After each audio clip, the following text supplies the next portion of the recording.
అన్నీ అనుకున్నట్టు జరిగితే ఈపాటికే నిత్యం సాంస్కృతిక వైభవంతో పరిఢవిల్లాల్సిన ఈ ఆడిటోరియం ఇప్పుడు ఇలా నిరాదరణకు గురై పాడుబడిపోయింది. కళలను, సాంస్కృతిక వైభవాన్ని గుంటూరు నలుదిశలా చాటేందుకు ఓ మహోన్నత ఆశయంతో గుంటూరు మేయర్గా పనిచేసిన కొల్లి శారద చేసిన ప్రయత్నాలు వృధా ప్రయాసగానే మిగిలిపోయాయి. గుంటూరు తిరుపతిగా పిలువబడే వెంకటేశ్వర స్వామి గుడికి కూతవేటు దూరంలో ఉన్న ఈ ఆడిటోరియం ఎంత దీన స్థాయిలో ఉందో తెలిపేందుకు సజీవ సాక్ష్యంగా నిలుస్తున్నాయి ఈ దృశ్యాలు. 1995-2000 వరకు గుంటూరు మేయర్గా పనిచేసిన కొల్లి శారద తన తండ్రి పేరు మీద గుంటూరు పశ్చిమ నియోజకవర్గంలో నార్ల వెంకటేశ్వరరావు మెమోరియల్ ఆడిటోరియంని ఏర్పాటు చేయాలని అనుకున్నారు. అనుకున్నదే తడవుగా ఆమె తమ కుటుంబం నుంచి ఓ 35 లక్షలు, మరో 35 లక్షలు కార్పొరేషన్ తరపున కేటాయించేలా మొత్తం 70 లక్షల అంచనాలతో కౌన్సిల్ సమావేశంలో నిర్మాణానికి తీర్మానాన్ని ఆమోదింపజేసుకున్నారు. అప్పటి ముఖ్యమంత్రి చంద్రబాబు నాయుడు చేతుల మీదుగా 2/7/1999న గ్రాండ్గా శంకుస్థాపన కూడా జరిగింది. కొంతవరకు పనులు ముందుకు వెళ్లినా ఆ తర్వాత ఏర్పడిన రాజకీయ పరిణామాల వలన ప్రభుత్వాలు మారడం, కొల్లి శారద పదవీకాలం అయిపోవడంతో ఈ నిర్మాణం మధ్యలోనే ఆగిపోయింది. ఆ తర్వాత పట్టించుకునేవారే లేకపోయారు. 2014లో టీడీపీ అధికారంలోకి రావడంతో అప్పటి పశ్చిమ ఎమ్మెల్యే మోదుగల వేణుగోపాల్రెడ్డి చొరవతో పనులు తిరిగి ప్రారంభమయ్యాయి. ఆడిటోరియం పైకప్పు పనులు కొంతవరకు జరిగాయి. అయితే ఆ కాలంలోనూ పనులు పూర్తి కాలేదు. 2019లో మళ్లీ జగన్ అధికారంలోకి రావడంతో ఎక్కడ వేసిన గొంగడి అక్కడే అన్నట్టు ఈ ఆడిటోరియం నిరాదరణకు గురైంది. దీంతో రాత్రి వేళల్లో అసాంఘిక కార్యకలాపాలకు అడ్డాగా మారింది. సాంస్కృతిక వైభవంతో కళకళ్లాడాల్సిన ఈ ఆడిటోరియంను జగన్ ప్రభుత్వంలో పూర్తిగా పక్కన పడేశారని కొల్లి శారద ఆరోపించారు. కొన్ని స్వచ్ఛంద సేవా సంస్థలు, దేవాదాయ ట్రస్టులు ముందుకొచ్చి ఆడిటోరియంని పూర్తి చేస్తాము అన్నా ఇవ్వలేదని ఆమె ఆవేదన వ్యక్తం చేశారు. ప్రజలకు ఉపయోగపడే ఈ ఆడిటోరియాన్ని రాజకీయాలకు అతీతంగా ప్రభుత్వం పూర్తి చేయాలని కోరారు. ఈ ఆడిటోరియం పూర్తి కావాలంటే సుమారు 9 కోట్ల వరకు ఖర్చవుతుందని అంచనా. కూటమి ప్రభుత్వం చొరవ చూపాలని ఆమె తెలిపారు. మేము మొదట మా నాన్నగారి పేరు మీద గుంటూరు 2లో ఒక ఆడిటోరియం గనక నిర్మాణం చేస్తే బాగుంటుందనే ఉద్దేశంలో జన్మభూమి కాన్సెప్ట్ తీసుకుని అది ఎస్టిమేషన్స్ వేయించాను నేను మేయర్గా ఉన్నప్పుడు. That was in between 95 and 2000 మధ్యలో వేస్తే 70 లక్షలకు వచ్చింది మొత్తం కంప్లీషన్కి. అందులో 35 lakhs కాంట్రిబ్యూషన్ మా వైపు నుంచి, మిగతా 35 మున్సిపల్ కార్పొరేషన్ పెట్టుకునే విధంగా ఒక కౌన్సిల్లో తీర్మానం కూడా పాస్ చేశాము. పాస్ చేసిన తర్వాత నారా చంద్రబాబు నాయుడు గారు ముఖ్యమంత్రి గారు గుంటూరు విజిట్కి వచ్చినప్పుడు ఆయనతో శంకుస్థాపన కూడా చేయించాము.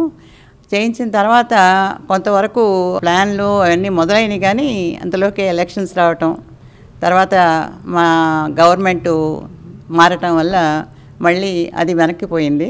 కొంతమంది ఇంట్రెస్ట్ తీసుకుని మళ్ళీ దాన్ని కృష్ణబాబు గారు, తర్వాత ప్రవీణ్ ప్రకాష్ గారి టైంలో దాన్ని కొంతవరకు నిర్మాణం గావించారు. ఆ తర్వాత మోదుగల వేణుగోపాల్ రెడ్డి గారు ఎమ్మెల్యేగా ఉన్నప్పుడు దాని గురించి అసెంబ్లీలో కూడా ప్రస్తావించడం జరిగింది. కొంత నిర్మాణం వరకు చేశారు.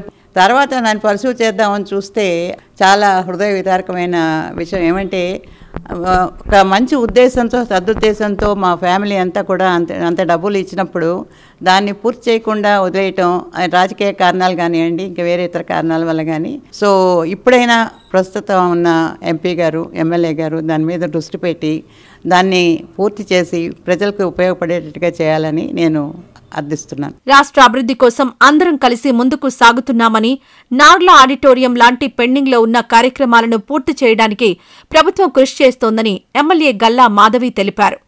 నార్ల ఆడిటోరియం గురించి కార్పొరేషన్లో చర్చించామని, కమిషనర్ దృష్టికి కూడా తీసుకెళ్లామని ఆమె చెప్పారు. ఇటీవల విద్యాశాఖ మంత్రి నారా లోకేష్ను కలిసి ఆడిటోరియం గురించి చెప్పగా ఆయన కమిషనర్కు, కలెక్టర్కు డైరెక్ట్ చేస్తానని హామీ ఇచ్చారు. పీపీపీ మోడల్లో అయినా సరే ఈ 5 సంవత్సరాలలో ఆడిటోరియంను పూర్తి చేస్తామని మాధవి తెలిపారు.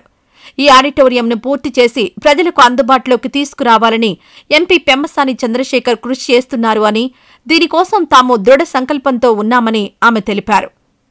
20 సంవత్సరాలుగా అది పెండింగ్లో ఉన్న ఒక ఆడిటోరియము. ప్రజలకి అది అందుబాటులోకి వస్తే చాలా బాగుంటుంది. గార్డెన్ సెంటర్లో ఒక అద్భుతమైన కట్టడం, అది సగం కట్టి వదిలేయడం జరిగింది. కొల్లి శారదా గారి ప్రోద్బలంతో చాలా చక్కగా రూపకల్పన జరుగుతుంది. చంద్రబాబు నాయుడు గారి శంకుస్థాపనతో అది అయ్యింది.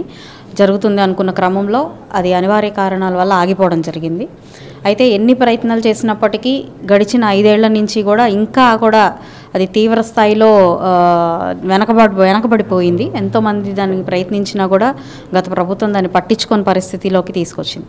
అయితే ఇప్పుడు కూటమి ప్రభుత్వం ఏర్పడింది. ప్రతి ఒక్కరు కూడా ప్రజల యొక్క ఆకాంక్షల్ని నెరవేర్చే ప్రయత్నం చేస్తూ ఉన్నాము. నాయకులందరం కూడా అభివృద్ధి పదంలోకి ముందుకు తీసుకెళ్తా ఉన్నాం రాష్ట్రాన్ని.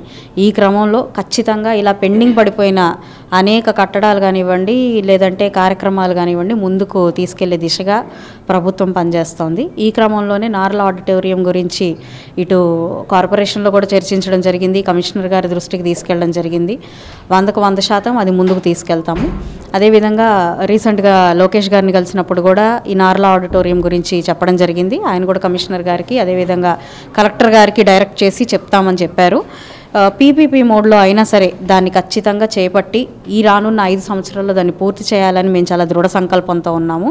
దాని దిశగానే ఎవరెవరిని కలవాలి, ఏ విధంగా దాన్ని ఏదైనా రీఎస్టిమేట్ చేయాలన్నా కూడా, ఎందుకంటే అప్పుడు ఎస్టిమేషన్స్కి ఇప్పటికీ చాలా మార్పులు వచ్చాయి కాబట్టి రీఎస్టిమేట్ చేసి దాన్ని ఒక పీపీపీ మోడల్లోనా లేదా కమిషనర్ గారు వాళ్ళ ఆధ్వర్యంలో జరుపుతారా అనే దాని మీద చర్చించి ముందుకు వచ్చే వాళ్ళని ఆహ్వానిస్తూ ఖచ్చితంగా ఎట్టి పరిస్థితుల్లో ఈ రానున్న 5 ఏళ్లలో నార్ల ఆడిటోరియంని ప్రజలకు అందుబాటులోకి తీసుకురావడమే ధ్యేయంగా మేము ఎంపీ గారు చాలా సీరియస్గా ఉన్నారు. దీని మీద ఖచ్చితంగా కలిసికట్టుగా దీన్ని ముందుకు తీసుకెళ్లే ప్రయత్నం చేస్తాం. ఇది ఏ రాజకీయ భవనమో కాదు, వ్యక్తిగత ప్రయోజనాలకు ఉపయోగపడే నిర్మాణమూ కాదు. యావత్ గుంటూరు నగరవాసులకు ఎంతగానో ఉపయోగపడే ఈ ఆడిటోరియాన్ని వీలైనంత త్వరగా పూర్తి చేయాలని గుంటూరు వాసులు కోరుతున్నారు. ఈ వీడియో నచ్చితే లైక్ చేయండి. అలాగే మా ఛానల్ ని ఫస్ట్ టైం కనుక చూస్తున్నట్టయితే ఇప్పుడే సబ్స్క్రైబ్ చేసుకుని పక్కనే ఉన్న గంట సింబల్ ని యాక్టివేట్ చేసుకోండి. అప్పుడే మేము పెట్టే ప్రతి వీడియో మీకు నోటిఫికేషన్ గా వస్తుంది. అలాగే ఈ వీడియో పూర్తిగా చూసినందుకు ధన్యవాదాలు.